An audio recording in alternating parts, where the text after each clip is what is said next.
Olá, seja bem-vindo ao GCast Saúde, o podcast semanal sobre saúde. Se inscreve aí no canal, aciona o sininho da notificação e deixa aí tuas sugestões, teus comentários, porque o GCast é feito para você e por você. Hoje nós estamos aqui com uma convidada bem especial, uma pediatra, a doutora Nádia Bertescini. Já é uma pediatra aí conhecida, né? O doutor Ícaro já esteve aqui conosco. São de família, né, doutora? E a gente veio falar um pouquinho sobre introdução alimentar e sobre alergias alimentares, né? Existe às vezes uma confusão do que é intolerância à lactose, o que é alergia à proteína do leite, se mistura um pouco tudo isso. E aí sai o pessoal falando um monte de coisa, todo mundo tem alergia a alguma coisa hoje, né? Porque realmente hoje, quando a gente conversa com a maioria dos alergistas, eles falam que rinite mesmo, 1 em cada 3 pessoas tem rinite. E a tendência é aumentar. Então vamos ver aí o que a doutora tem atendido no consultório. Como a gente já falou agora, o outono é uma estação que para nós na medicina tradicional chinesa, a parte das alergias de pele e pulmão em especial aumentam muito. Mas a gente vai ver que as alimentares também se refletem também, podem se refletir na parte respiratória e na pele também, acredito eu. Vamos ver o que a doutora tem aí para explicar para a gente aí, trazer de contribuição. Tudo bem, doutora? Tudo bem. Muito obrigada pela presença. Obrigada pelo convite. E vamos lá então, vamos conversar primeiro sobre introdução alimentar, né? Um tema tão importante. Não sei como que é no consultório, se as mães procuram muito saber quando que é o momento de introduzir os alimentos na criança ou não, porque essa introdução aí começa de pequenininho, né? Sim. Então, assim, não sei se elas procuram bastante ou acabam procurando mais nutricionista, algum outro profissional, ou trabalham em conjunto com vocês e eles, né? Esses profissionais. Como é que é essa questão da introdução alimentar? O período da introdução alimentar é um período muito esperado pela família, né? Todo mundo fica ansioso, que horas que esse bebê vai começar a comer e vai não só mamar e tudo mais. A gente nota, a partir dos 5 meses e meio, começam os primeiros sinais de prontidão para a introdução alimentar. E aí, pela Sociedade Brasileira de Pediatria, a introdução alimentar realmente é feita a partir de 6 meses de vida e com os sinais de prontidão alimentar. O que seriam esses sinais, né? O bebê não pode fazer uma protrusão da língua mais tanto como ele faz quando é estimulado. Ele tem que ter um bom controle cervical, ele já tem que pegar objetos e ele tem que ficar sentadinho, pelo menos com apoio e de preferência com o mínimo apoio. Todas essas características, elas ajudam a evitar que a criança engasgue na hora da introdução alimentar. E a partir de 6 meses, por quê? A partir de 6 meses, o sistema imunológico e o intestino da criança já estão preparados para começar a receber os alimentos. Isso mudou muito de uns anos para cá, porque antigamente, né, minha mãe mesma, começou a comer com 3, 4 meses. E não, hoje em dia, a partir de 6 meses e os sinais de prontidão. Então não é para todo mundo 6 meses. Se é uma criança que tem um atraso, talvez isso também atrase para introduzir o alimento? Com certeza. Crianças com algum atraso neurológico, atraso motor, crianças prematuras, a gente espera fazer a idade corrigida para poder iniciar a introdução alimentar, né? E não realmente aos 6 meses, porque precisa, além dos 6 meses, ter esses sinais de prontidão para iniciar a alimentação. Então é sempre conversando com o pediatra para ver o melhor momento. Exatamente, que nem sempre é com 6 meses exatos. Então não é só a parte de desenvolvimento digestório, do intestino ali que já tem que estar preparada, mas também esse controle de cabeça, essa pega de objetos, isso que você sinalizou aqui também. Exatamente. Então é tudo isso que vai ser pesado. Vocês viram aí, eu não sabia disso, que o bebezinho prematuro às vezes não é com 6 meses. A gente tem bem que aquela coisa que o bebê fez 6 meses já começa a dar mesmo. E realmente a gente escuta muitos antigos falando assim, mas com 3 meses já comia, já dava um pedaço de carne para ficar chupando o caldinho da carne. E tem gente que realmente, às vezes por conta própria, já se antecipa e faz isso. Mas o risco de engasgo é algo que é bem presente, né? Apesar das vezes a gente não comentar tanto, mas em pronto-socorro, aí nas UPAs, a gente vê muito caso de engasgo. Aí o CIAT, o Corpo de Bombeiro, né? Atendendo essas intercorrências aí do engasgo. Então é algo que as pessoas deveriam saber fazer também, aquela manobra básica para engasgo aí, né? Sim, Porque já que vai introduzir o alimento e tem risco de engasgar, eu não sei, essa mesma manobra poderia ser feita em idoso também? Em idoso, a gente não vira o bebê, né? Não vira a pessoa, A pessoa, né? sim. Mas é uma... A manobra no adulto, a gente faz atrás da pessoa, né? Faz um movimento assim com a mão e a gente faz como se fosse uma força. Do né? diafragma aqui, Isso, nessa região cima. abaixo das costelas para faz cima. um movimento de J para cima, né? que a pessoa, a gente atrás a pessoa. Aí o bebezinho não. Aliás, crianças maiores ali que já ficam em pé, que a gente consegue chegar atrás da criança e fazer a manobra, a gente faz como no adulto. Então, às vezes 5, 6 anos. Isso. Agora, para bebezinho pequeno, a manobra é diferente. Então, a doutora, a gente até trouxe uma bonequinha ali, que daqui a pouco a doutora vai mostrar para vocês aí como é que é essa manobra aí do engasgo. Isso pode salvar vidas, né, doutora? Com certeza. E às vezes dá aquele desespero porque engasga, e aí a pessoa sai com aquele bebezinho correndo para levar até um posto de bombeiro ou até um serviço de urgência, ou chama o SAMU, o SEAT, e fica desesperado naquela espera, e realmente a criança vai parando de respirar, vai ficando roxinha, né? E aí é um desespero para a criança, é um desespero para os pais, é um desespero para todo mundo. Então, assim, eu tava pensando até assim, era uma manobra que todo mundo deveria saber. Quem tem criança pequenininha, né, os pais. Às vezes é a babá que faz essa introdução alimentar, não é sempre a mãe que faz, a avó. Então, deveriam ser todos treinados, né, para saber essa manobra aí, porque isso aí resolve. Salva e às vidas. vezes chega correndo para o serviço de emergência, dá para o profissional, faz a manobra e resolveu o problema. Resolve, é uma coisa rápida, né, de ser feita e que salva vidas, né? A cada minuto que atrasa ali o desengasgo, falta oxigênio para o cérebro e pode ter consequências irreversíveis. Então, já já a gente vai mostrar essa manobra para vocês aí do engasgo no bonequinho que a gente trouxe aqui, simulando um bebê, né? E como a doutora já falou, se a criança for maiorzinha aí, ou até no idoso, a gente vê às vezes idoso, né? Pessoas adultas aí se afogando com carne, não mastiga direito, né? Às vezes a mastigação já não tá tão boa, e aí se engasgando com carne, com qualquer outro alimento aí. E aí a gente pode fazer essa manobra também, só que igual a doutora falou, né? Não vai virar o adulto daí para baixo, de cabeça para baixo, como a gente faz no bebezinho, né? Mas vai chegar atrás desse adulto, vai colocar as mãos juntas, assim, doutor. E aí, perto aqui, abaixo das costelas, a gente tem um músculo que é responsável pela respiração, ali o diafragma, vai fazer esse movimento em J, fazendo uma letra J mesmo e apertando aqui. Quantas vezes que faz essa manobra, doutor? Até desafogar. Então, vai fazendo 1, 2, 3, até você ver que a pessoa vai abrir a boca, porque a pessoa que está agoniada, ela também, num reflexo de se liberar aí, vai fazer o esforço para essa liberação, só que sozinha ela não consegue. Então, quando você faz essa manobra, você ajuda a pessoa a desengasgar aí. E no bebezinho, já já a gente vai mostrar. Doutora, quando você fala em introdução alimentar, tem uma sequência, porque falam que primeiro é o amassadinho, né? Sim. Então, pega o garfo lá e amassa o que vai dar lá, sei lá, o feijão, a abóbora, enfim, a cenourinha, amassa esses alimentos, ou até as frutinhas. Isso. Eu não sei se tem uma introdução, assim, se tem uma sequência, primeiro o salgado, depois o doce, se tem algum alimento que introduz primeiro ou não. E depois, qual é a sequência que vem vindo? Então, assim, quando começa a introdução alimentar, a gente inicia com frutas e fonte de proteína e vegetais, basicamente, né? E, geralmente, o café da manhã, que seria uma fruta, o café da tarde mais outra fruta e o almoço.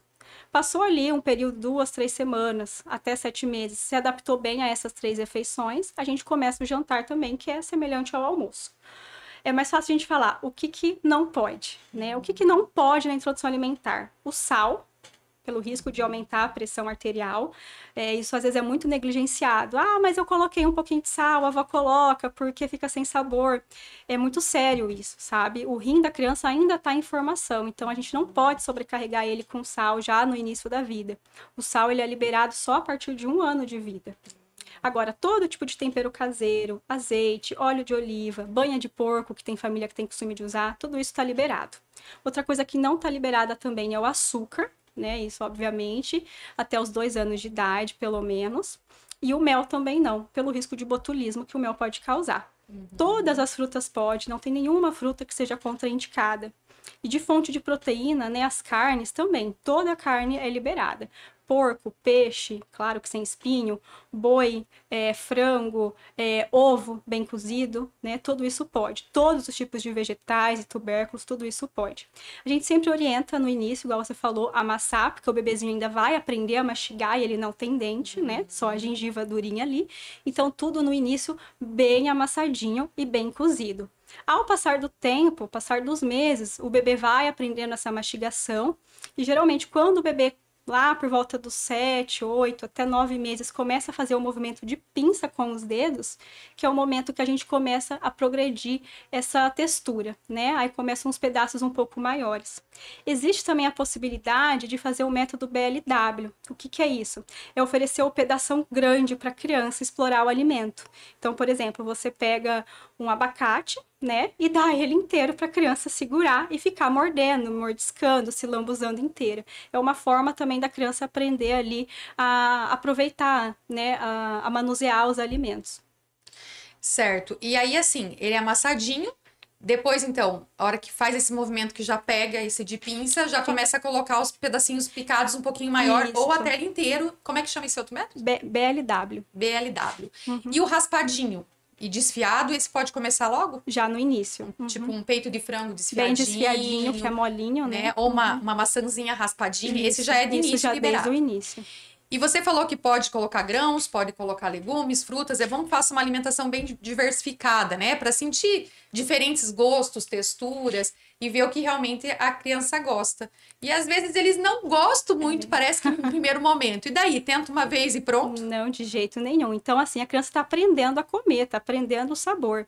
A gente, existem estudos que mostram que para uma criança aprender o sabor daquele alimento, aprender a gostar, a gente tem que oferecer no mínimo 15 vezes. Nossa, 15? Exatamente. Então, assim, eu ofereci hoje a banana, nossa, cuspiu tudo, não vou mais oferecer porque ele não gosta. Não é bem assim. Sempre que tenha o alimento em casa, que é costume da família comer, eu vou oferecer. Por mais que eu saiba que a criança vai cuspir. Até que uma hora ela acostuma com o sabor. Claro, a gente não vai forçar a criança a comer. O segredo de uma boa introdução alimentar é manter a oferta, né, do alimento e a diversidade. Ofereci hoje, vou oferecer semana que vem, vou oferecer no mês que vem e por aí vai. Vai tentando. E você falou ali das carnes também, do ovo. E o leite? Ou iogurte? A bolacha, fazia uma papinha antigamente, não sei hoje se faz. A minha filha já tá com 20 anos, já não é mais, né? Eu já não tenho mais bebê em casa, mas antigamente a gente fazia uma papinha de bolachinha, assim, com um pouquinho de leite. Isso ainda é válido? O leite pode dar. Como é que fica essa questão do aleitamento? Que você falou que 6 meses começa. Mas as mãezinhas, às vezes, ainda têm leite e estão amamentando. Ah, com certeza. Né? E fórmulas. Tipo, aí entra também ainda a mamadeira. E eu não sei se é mamadeira ou é copinho valvulado. O que vocês indicam? Então, assim, lembrando que apesar da alimentação começar com 6 meses, a principal fonte de nutrição do bebê é o leite. Tá? Seja ele materno ou seja o leite em fórmula. Porque a criança está aprendendo a comer, a gente não espera que ela come em grandes quantidades. Então, o aleitamento, a oferta do leite vai continuar igual até geralmente os 2 anos, que é quando realmente a introdução alimentar termina de se estabelecer. Seja o leite materno, seja fórmula, o leite. A gente não espera a quantidade no início, né? E sim a oferta do alimento. E aí o que realmente vai manter a criança nutrida e satisfeita, digamos assim, continua sendo o leite. Se for leite materno, melhor ainda. Existe uma atualização que foi bem recente da Sociedade Brasileira de Pediatria em relação ao leite de vaca. Porque antigamente, né, até um tempo atrás, aliás, você falou essa questão que antes ofereceu leite de vaca, depois demonizaram leite de vaca. Meu Deus, leite de vaca é só depois de 1 ano. Que é o de caixinha ou pacote. Isso, só depois de 1 ano e tudo mais. Mas, considerando toda a situação do Brasil, a parte socioeconômica e tudo mais, a Sociedade Brasileira de Pediatria já preconiza que a partir de 6 meses, a partir da introdução alimentar, não é mais proibido usar o leite de vaca em preparações, né? Como você falou, às vezes alguma papinha, alguma outra... Iogurte, não sei se algum iogurte pode. natural, sem açúcar, né? Isso já está preconizado. Agora, o leite de vaca em si, né? Para substituir, o bebê toma fórmula. Vou colocar já o leite de vaca? Não. A gente preconiza o leite de vaca substituindo o leite de fórmula só a partir de 1 ano, né? Como... Que a fórmula é mais rica. Isso, a fórmula é mais rica não só em questão de nutrição, sabe? Mas em relação, por exemplo, o leite de vaca, ele tem sal, né? Ele tem sódio, ele tem outros nutrientes que acabam não sendo tão importantes, não digamos importantes. Benéfico, né? Isso, mas não tão benéficos para a criança até ali 1 aninho. Quando é pequenininho. Agora, claro, se for ser materno, quanto mais a mãe conseguir manter o aleitamento, melhor. Vantagem. E aí, e se a criança não quer comer muito? Ela come um pouquinho, porque também qual é a quantidade que você dá? Você tem que observar quando sacia ela. eu fico forçando ela para comer, ou eu tento dar, se ela também não aceita muito, que é mais a mamadeira, mais o leite, eu respeito isso e vou introduzindo mais devagarzinho? Como é que fica essa parte? A gente tem uma cultura, né, de que a criança saudável é a criança que come um monte, a criança que tem um peso excessivo e tudo mais. A gordinha. Exatamente. E não é assim que funciona. A gente forçar a criança a comer, né, a todo custo, leva a consequências para a vida toda. A ela não entender no futuro o que é a saciedade, né, e força também a criança a ter fobia alimentar. Né? Força, ela começa a ficar com receio de comer. Então, obedecer, sim, os sinais de que a criança mostra de que está saciada. Geralmente, o bebezinho pequeno, o que eles fazem? Eles fecham a boquinha, você tenta colocar a colher, não vai. Tá na cadeira de alimentação, começa a ficar choroso, irritado, faz o movimento do para-brisa, né, que a gente fala, que fica mexendo a mãozinha ali na tábua da cadeira de alimentação. São sinais que a criança está satisfeita, não adianta a gente forçar ela a comer mais. A gente não preconiza nesse tempo a quantidade, como eu falei, né, porque ainda a principal fonte de nutrição acaba sendo o leite. E sim a qualidade. Tentar diversificar bastante e dando aos pouquinhos conforme a aceitação da criança. Isso. E de mamadeira e copo valvulado, doutora, já na época que a minha filha era pequena, eu lembro que quando ela fez 1 aninho ali já, a pediatra na ocasião falou assim, vai tirando a mamadeira, indiferente se o bico era anatômico, se não era hoje tá bem mais moderno as coisas, mas, né, como você falou do leite, a gente introduzia já o leite com a papinha lá do leite de vaca, porque nem tinha essa quantidade de fórmula. Na verdade, a fórmula era para aquelas crianças lá que tinham alergia, que tinham intolerância ou desnutrida, era aquela coisa bem mais difícil, com uma quantidade muito menor de fórmulas também do que tem hoje. Eu acho que era um NAN que tinha só, e nem tinha tudo essa espécie de 300 mil tipos de NAN que tem hoje, né? Que bom que evoluiu as coisas, né? Porque as crianças são beneficiadas com isso, como você já colocou. Mas eu lembro que daí a pediatra falou assim, já começa a colocar o copo valvulado. Tem a válvulazinha, que daí se cair não derrama e tal, e tem um estímulo ainda da sucção, mas já assim, por causa dos dentinhos, da formação ali da boca, da respiração. Como é que é hoje? Ainda tá valendo isso? Não tá? Como é que funciona? Sim, é bem difícil você ver um pediatra orientar um bico artificial, seja ele uma chupeta ou uma mamadeira. A gente sempre vai preconizar pelo copo. Aliás, por exemplo, o bebezinho que toma fórmula, a gente orienta dar no copinho mesmo, um copinho de vidro, de pinga. Até no hospital, né? Eles dão no copinho, não dão na madeirinha, dão aqueles copinhos pequenininhos. Exatamente, porque a sucção do bico artificial é muito ruim para a criança. Altera toda a formação do palato, o nascimento dos dentes, questão de respiração, musculatura para fala, sabe? E se a criança mama seio materno, piorou, porque daí faz confusão de bico e acaba largando o seio materno. Que coisa, né? E você vê, na verdade, às vezes a gente vê criança de 2, 3 anos com mamadeira ainda. É aí que é difícil tirar, porque daí elas já estão acostumadas, aí é muito mais complicado. Vai ficando cada vez mais difícil. Então, o ideal mesmo é até ali 1 aninho e depois já começar a introduzir o copo, ou até antes. O ideal é se conseguir não usar a mamadeira, melhor ainda. Mas se usar, né, tentar tirar o mais rápido possível. Indiferente se esse bico é anatômico, não é anatômico, que hoje tem um monte de coisa, né? Bico maior, para simular como se fosse o seio materno, enfim, mas isso então não... Indiferente do que for, é o copo. Indiferente do que for. E a comida japonesa, doutora? Porque antes não tinha isso, mas hoje, comida japonesa, hoje todo mundo come, todo mundo gosta. E você vê essas crianças bem pequenininha mesmo, 2 aninhos, 3 já com um paladar assim, como que eu vou falar? Um paladar bem desenvolvido, porque a gente tinha uma certa estranheza quando experimentava a comida japonesa, porque era mais difícil também, né? Hoje, como tem acesso fácil, a maioria das pessoas já se adaptou com a cultura japonesa, e tem muito salmão, que é um peixe cru, né? Ou atum. E aí também tem as algas, o arrozinho lá, que é tipo uma papinha, enfim. Como é que é essa questão aí? Eu posso colocar numa criança bem pequenininha também ou melhor não? Não, o ideal, o peixe cru, é só depois de 2 anos. Principalmente pela questão de intoxicação alimentar, né? Que se uma criança antes de 2 anos, ainda o sistema imunológico, intestinal, está em formação. Se ela tiver alguma intoxicação, vai ter sintomas muito mais graves. E isso é uma questão curiosa, porque já me perguntaram, mas e no Japão? Eles não comem? Não. Eu pesquisei. No Japão também, eles não oferecem. Eu ouvi até alguns estudos do Japão falando que eles só oferecem a parte do peixe cru para as crianças acima de 6 anos. Olha só. Mais tarde ainda do que a gente tá falando aqui. Aí a questão fora o peixe cru, né? Sushi, enfim. só depois de 2 aninhos, pensando também, né? Pela quantidade ali de sal que existe no arroz e todo tipo de tempero. E aí a carne, às vezes, cream cheese, que a gente deu uma ajustada também, né? Nosso sushi aqui, e deu uma ajustada e colocou um monte de coisa ali. Realmente, que se a gente for pensar para uma criança muito pequenininha, se você falou que não é para oferecer muito sal e muito açúcar, não é o ideal dela pequenininha tá comendo cheio de Nutella, morango e um monte de coisa que a gente coloca. Canela, é uma especiaria, mas é algo mais forte também, né? Geralmente estão de 2 anos para cima. Certo. Bom, vamos mostrar pro pessoal como é que é essa manobra do engasgo, doutora. Sim. Qual que é a importância? Você já falou que salva vidas. E que todo mundo deveria saber fazer essa manobra, né? Então, se você puder, nessa câmera aqui que é sua, doutora, dá para você mostrar como é que é aí, né? No desespero do bebezinho que se afoga aí, o que a gente tem que fazer. Presta bastante atenção, pessoal, nessa manobra e salva esse vídeo.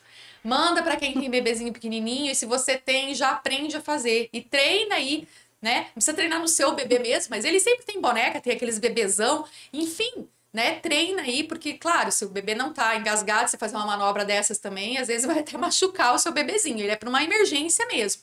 E também acho que não é força, é técnica, né, doutora? Exatamente. É importante lembrar que existe um reflexo que existe no bebê, quando ele está na introdução alimentar, que chama reflexo de Gag, que é realmente um reflexo de proteção de via aérea. Como que eu vou saber diferenciar se meu bebê comeu e engasgou ou ele só está com esse reflexo? Então, o reflexo de Gag, se você dá um alimento grande para ele, a ponto de não conseguir passar ali pelo esôfago, ele vai dar uma entalada ali no início. O que o bebê faz? Ele vai fazer um movimento de náusea e colocar o alimento para fora. Já o engasgo, não. O engasgo, o bebê não vai fazer esse movimento de náusea. Ele simplesmente para e para de respirar. Né? Você consegue ter essa diferença. Então, se for o reflexo de Gag, você não precisa intervir, dá um aperto no coração, mas você vai ver que o bebê vai fazer a força para colocar para fora e ele já espelha o alimento, tá? No engasgo já é diferente. Então, assim, surgiu uma atualização em relação a engasgo no bebê. Em relação a engasgo por leite, por líquido, antigamente a gente fazia a mesma coisa para todos, mas por engasgo por líquido, hoje em dia, o que é preconizado? O bebê está engasgado, você coloca ele de frente para você e faz estímulo na região aqui dorsal, né, nas costas. Esse estímulo, né, na intenção de fazer com que o bebê chore. Não chorou, tenta olhar na boquinha dele, ver se você consegue passar o dedo, tirar o líquido que tem ali dentro. Repete, não chorou, o ideal é que peça ajuda para alguém, já ir ligando para o SAMU, para o Corpo de Bombeiros, você coloca ele numa superfície rígida, provavelmente no chão, e já começa a fazer a massagem cardíaca. Até os dois ajuda, dedinhos, com os dois dedos. Ou você pode fazer com os 2 polegares, né? Assim, e apertando. Não sei se dá para ver, é que vai ficar ao contrário, mas é com os 2 dedos aqui, tá? Vai fazendo. Se engasgou com um pedaço de comida ali na introdução alimentar, aí a situação já é diferente. Engasgou, você vai virar o bebezinho. Primeiro você vai tentar olhar para ver se é algo que você consegue tirar fácil ali da boquinha dele. Se estiver muito para dentro, é melhor você não tentar, porque você pode fazer que introduza mais ainda o alimento ali dentro, engasgue mais ainda. Mas viu que não tem nada ali fácil de pegar com a mão, você vai virar o bebezinho, né, segurando dessa forma, para manter a via aérea dele aberta. Com a outra mão, com essa parte aqui da mão, você vai fazer esses golpes assim, claro, parte, né? Gordinha da mão. Isso, entre as 2 escápulas. Quantas vezes eu vou fazer isso? 5 vezes. Então, é entre os 2 ossinhos das costas do bebezinho. Virou, não desengasgou, você vai fazer a massagem cardíaca com os 2 dedos 5 vezes. Não desengasgou, volta. Enquanto isso, alguém já tá ligando pro SAMU para pedir ajuda. Você vai repetindo isso até que ele comece a chorar, que significa que ele desengasgou. Né? Uma coisa fácil para ajudar, o bebê você apoia na sua perna, na coxa. Né? Daí vai ajudando também. Então, é 5 manobras nas costinhas ali. Isso, 5. Né? Com essa parte gordinha, empurrando como se fosse para cima. Exatamente. No sentido de ir para cima, desobstruir. E depois vira ele de frente e com os 2 dedinhos ali, ou os 2 polegares, faz 5 manobras. Não é necessário muita força, não é levinho, mas também não muita força, né? É mais a técnica do movimento. Aí depois repete de novo essa manobra e já vai pedindo socorro. Exatamente. Né? Mesmo que o SAMU chegue lá e já resolveu, melhor ainda, né? Não vai ser em vão que o SAMU foi lá. Mas assim, aí o SAMU ainda vai avaliar para ver se tá tudo bem, né? Se chegar lá a criança já chorou, já desengasgou. De qualquer maneira, o SAMU vai fazer uma avaliação com você ali, se for necessário, vai levar para um pronto-socorro, né? Ainda para verificar se fez alguma lesão, alguma coisa, né? Porque pode ter machucado também ali o bebezinho. Então ele vai talvez levar, porque é um bebê às vezes muito pequenininho, né? E quando eu falo que quando é muito pequenininho, tudo deve ser muito bem avaliado, sim, né? todo cuidado é pouco. Então, e essa manobra, doutora, a gente faz, então, até a criança ter quanto tempo? Se ela tiver já uns 2, 3 aninhos, também essa manobra? Se ela tiver 2, 3 anos, seja grande o suficiente para ela ficar em pé, né? Se ela já fica em pé sozinha e Aí ela é não do está J. desacordada, né? Está só engasgada, mas não desacordada. Você vai atrás, aí você agacha, né? Eu, pequenininha, não preciso agachar. Mas quem é maior agacha para ficar ali na altura do estômago dela, né? Do diafragma, e aí faz o movimento em J. E vai fazendo. E se a pessoa, na hora de desesperar e só lembrar dessa manobra com 2, 3 anos, também posso colocar ela de barriga para baixo, não tem problema. Na perna. Pode, se conseguir. Que às vezes tem gente que vai falar, nossa, eu me lembro que tinha que deitar o bebezinho de barriga para baixo. E vai pegar, às vezes, de 2, 3 anos e vai, às vezes, um pai grande, uma pessoa grande, né? E vai querer colocar ali e fazer aqui também, não tem problema. Não, vai O importante ajudar. é fazer a manobra. O importante é fazer a manobra.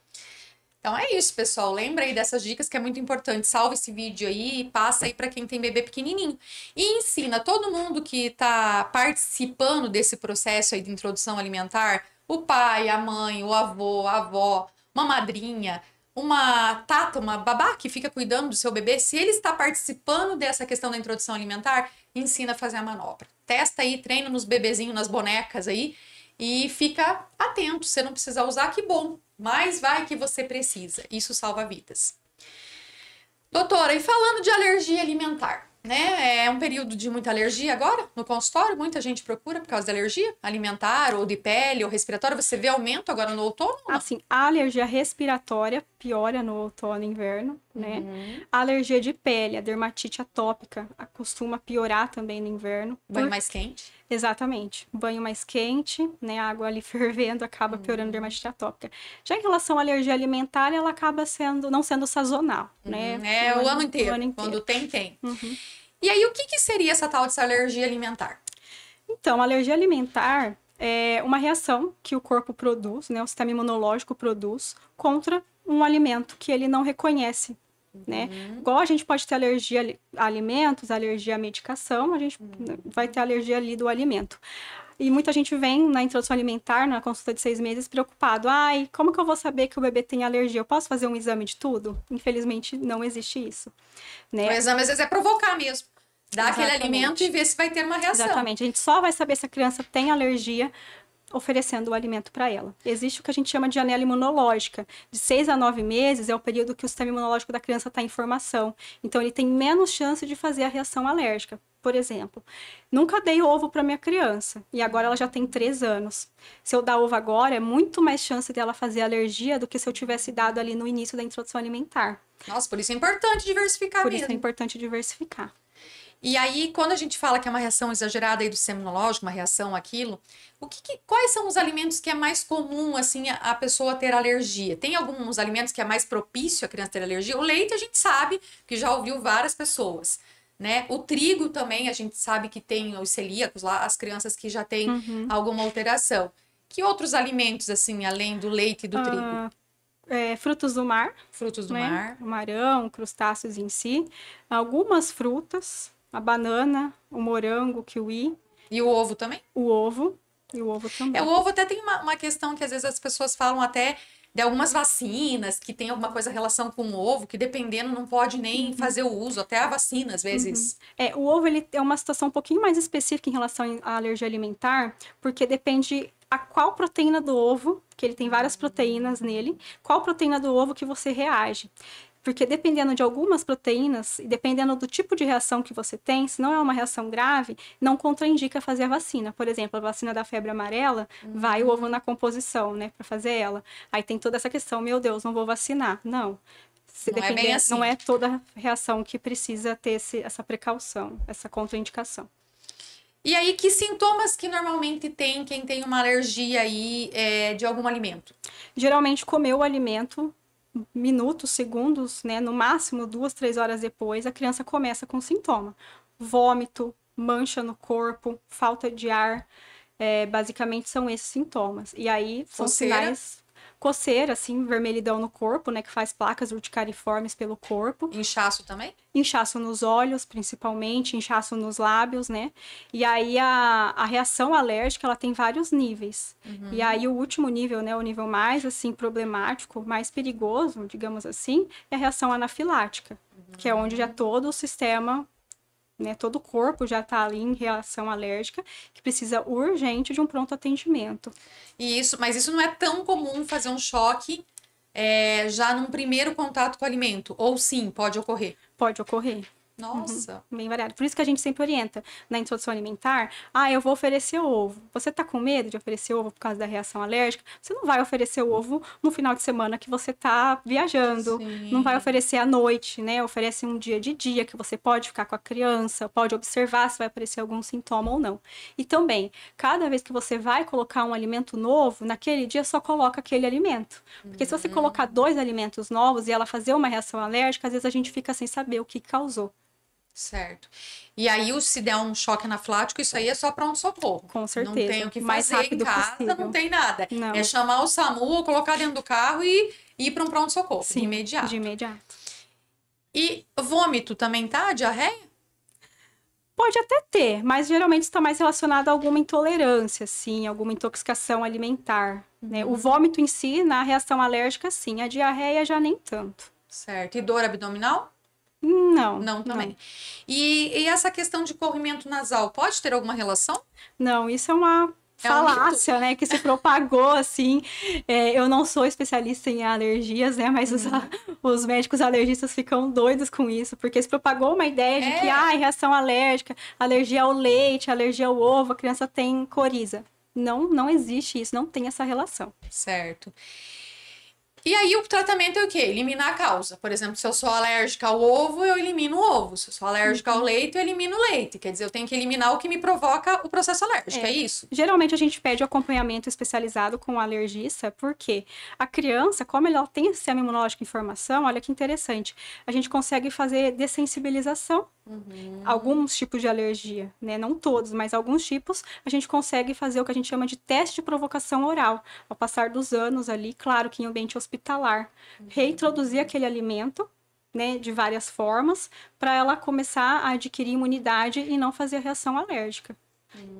A minha filha tinha do leite, quando ela era pequenininha, e aí a médica, na ocasião, tirou o leite, né? Não tirou todos os alimentos que tinha leite, mas ela tirou e falou, olha, talvez daqui a um tempo ela possa tomar normal. E realmente, hoje ela toma, não vou dizer assim, ela toma o leite sem lactose ainda, ela foi fazer aquele teste no laboratório que tinha que tomar né, a lactose mesmo, né, aquele bem docinho, tinha que tomar vários copinhos daquele, e realmente ela tinha, só que depois, assim, hoje ela ainda toma sem lactose, porque ela sente um pouquinho, assim, de estufamento ainda quando toma o leite normal. Então, ela toma sem lactose, mas nunca deixou de comer, tipo, um bolo porque vai leite, deixou de comer um pão de leite porque vai leite. Mas, realmente, eu lembro que o pediatra, na ocasião, falou, olha, e a gastro, na época, doutora Miriam, doutor Manuel, reumatologista, acompanhou também, porque dela tinha renite, dermatite, um monte de coisa junto, todos os ites junto. Mas eles acompanharam e, realmente, depois aquilo foi passando e ela tem uma vida normal. Então, realmente, não é porque uma vez teve que nunca mais vai poder também. Se às vezes fazer uma dieta, um tratamento certinho, mais pra frente na adolescência ou na vida adulta, não vai ficar sofrendo com isso. É muito variável.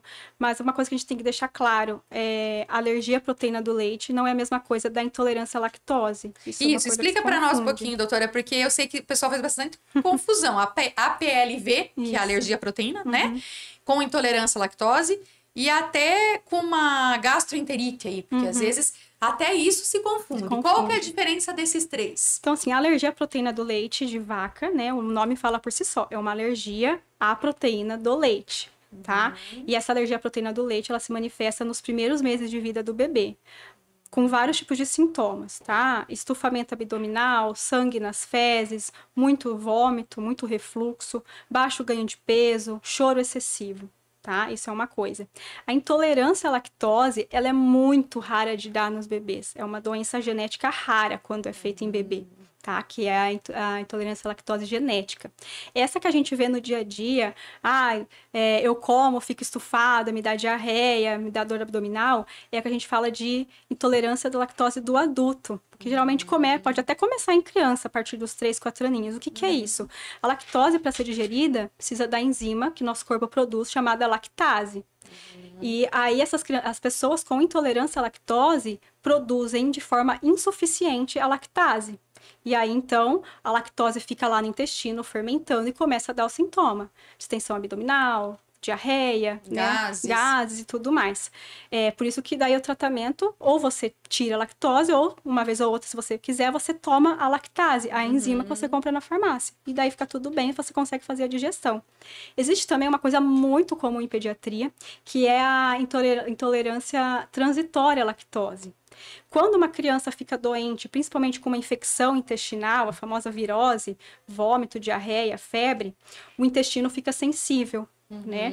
E nessa questão da sensibilidade, ele deixa de conseguir absorver a lactose, fazer a digestão da lactose, como se ele fizesse uma intolerância realmente secundária. E aí essa lactose fica ali e propaga. Essa diarreia que numa virose duraria lá 7 dias, dura 14, por exemplo. Aí geralmente o tratamento dá um tempo para o seu intestino, fica sem tomar lactose por 1, 2 semanas e depois volta de forma parcial. Aí fica tudo certo. Mas aí não é antibiótico. Não.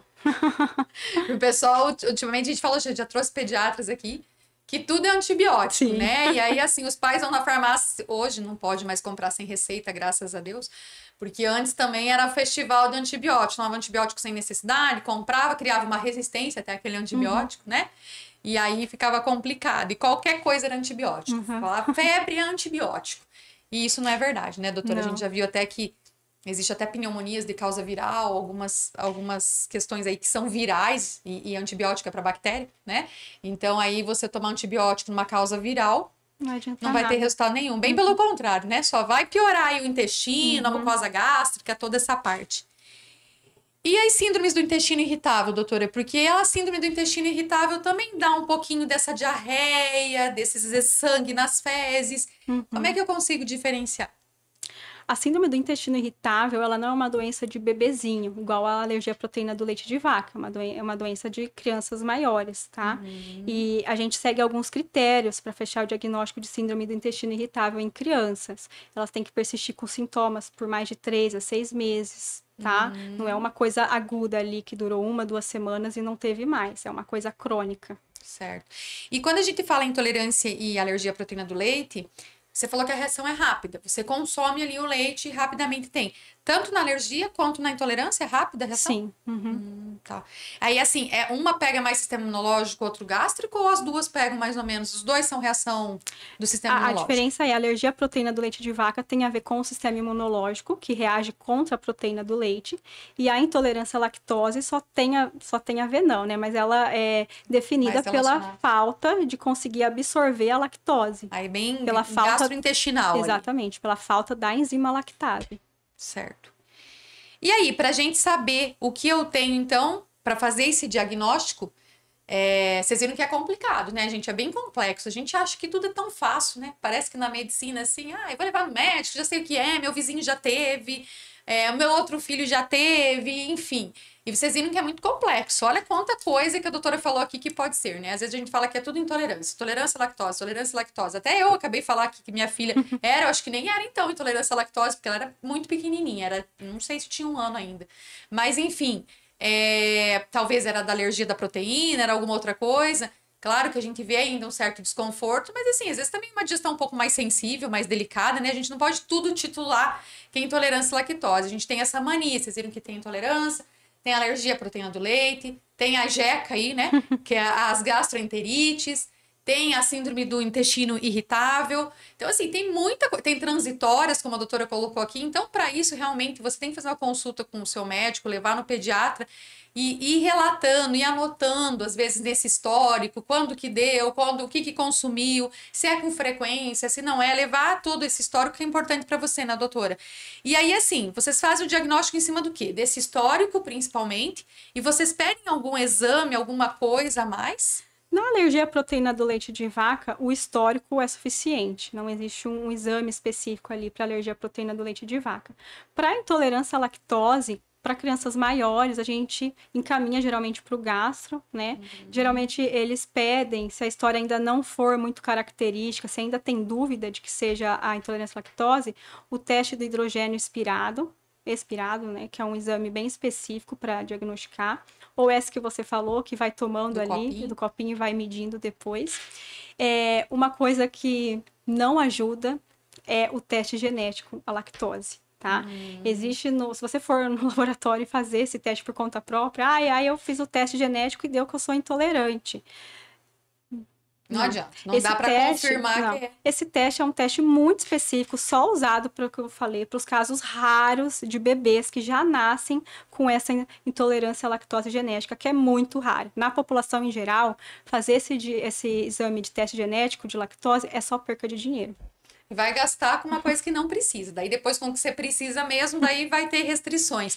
Então, realmente, fazer o que tem que fazer. E os exames de sangue, aqueles IG para você ver, vocês solicitam, não solicitam? Aqueles testes cutâneos são válidos? Como que é, doutora? O de alergia à proteína do leite, essa questão de imunoglobulina que a gente dosa, é para uma alergia à proteína do leite ainda mais específica, que é uma alergia à proteína do leite que realmente faz uma reação anafilática, uma reação muito mais grave de alergia à proteína do leite, que daí o bebê vai ter ainda outros sintomas, né, de realmente reação alérgica e não só as manifestações gastrointestinais que eu falei. Nesse caso, aí sim, é feita essa dosagem de imunoglobulina, tá? Que é no sangue que faz. Esses outros testes alérgicos, como eu falei, a gente não consegue fazer o teste para tudo. Então, o imunologista, o alergista, né, até o gastro, eles fazem guiados pelos sintomas. Então, você comeu uma fruta que você acha que você teve a reação alérgica, aí a partir disso que vai ser feito esse teste cutâneo. E aí, o tratamento? O tratamento a gente falou, né, de tirar o que me provoca alergia. Então, assim, vocês daí fazem algum tipo de recomendação de dieta? Existem medicamentos para tratar essa alergia ou essa intolerância? Como que funciona? A alergia aos alimentos é retirar o alimento. Infelizmente, não tem outra forma. Não tem um remédio que não você tem toma um remédio. né? Não. Você falou ali até de quem tem intolerância ainda que pode tomar enzima. É uma enzima, né? É isso, Tomar ela antes, por exemplo, vai numa pizzaria, vai numa festa de aniversário que sabe que vai ter muita coisa ali com leite e tal, para proteger um pouquinho e facilitar esse processo digestório. Mas isso também não é um tratamento. Eu não posso dizer que isso trata que eu vou parar de ter intolerância se eu ficar tomando a enzima. Não, porque seu corpo não produz aquela enzima, então você tem que sempre tomar ela quando você precisa dela, né, para fazer a digestão ali da lactose. Não vai ter cura. Olha quanta coisa a gente aprendeu hoje, né? Na verdade, aí, ó, presta atenção. Vocês viram que a doutora falou que em criança é mais comum alergia à proteína do leite e não intolerância à lactose. Intolerância à lactose é mais comum em crianças maiores ou até no adulto, no idoso, né? Às vezes é adulto e idoso que sente esse sintoma mesmo. Tomei leite a minha vida inteira. Agora eu comecei, toda vez que eu tomo leite, me estufa, eu não me sinto bem, começa a doer minha barriga. Depois de velho eu fui ter isso. E dá pra ter, e é depois de velho mesmo. Pelo jeito, a intolerância à lactose não é pequenininho, não. É realmente, você pode ter tomado a vida inteira e não ter nada. E aí, como é uma sensibilidade maior do sistema gástrico, quando você tá adulto ou idoso, vir apresentar e ser um intolerante à lactose aí na vida adulta, né? Já as gastroenterites aqui que a doutora falou, é algo que... isso pode ser até de comer algum alimento que não me fez bem, né, Sim, doutora? Então, ou um contato com algum micro-organismo aí, alguma coisa, né? Uma intoxicação mesmo, sei lá, foi pra praia, voltou, né? O pessoal fala, tomou uma água que não estava bem, não era bem filtrada, uma água que não estava bem limpa, enfim...